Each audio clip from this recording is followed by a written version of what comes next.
जय माताजी जय राजपूताना। आज अमने जो न्याय नहीं मळे तो अमे आगळ आंदोलन चालू राखशुं, परंतु आ आंदोलन कोईना व्यक्तिगत नहीं, मात्र ने मात्र पुरुषोत्तम रूपाला माटे छे। अमे गामे गाम भेरा थईने चूंटणीनो बहिष्कार करीशुं અને જે આગળ ન્યાય ના મળે તો કોઈ પણ ભાજપના આગેવાનને અમારા ગામમાં પ્રવેશવું નહીં। જય માતાજી જય રાજપૂતાના।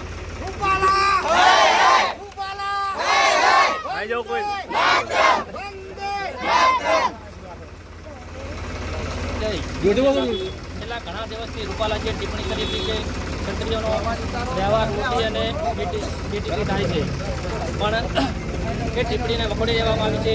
સમગ્ર ભારત ગુજરાતની અંદર નહીં પણ ભારતની અંદર તો ખરું જ, પણ વિદેશની અંદર પણ આનો વિરોધ થઈ ગયો છે। તો કેન્દ્ર સરકારને એવી અપીલ કરવા માગું છું કે ક્ષત્રિયોને જલ્દીથી જલ્દી ન્યાય મળે અને રૂપાલાની જો તમારું યુવા સંગઠન મળીને રૂપાલાજીનો વિરોધ કરી રહી છે અને આવનાર સમયમાં આનું પ્રદર્શન દેખાશે, વિરોધ દેખાશે, કહેવાનો મતલબ। અને ટૂંક સમયની અંદર રાજકોટમાં મીટિંગ છે અને ભવિષ્યની અંદર અને ભૂતકાળની અંદર આવું ક્ષત્રિય સંમેલન કદી એકઠું નહીં મળ્યું હોય। છેલ્લા 10 દિવસથી સભાઓ થયા છે। જય રાજપૂતાના, જય માં ભવાની।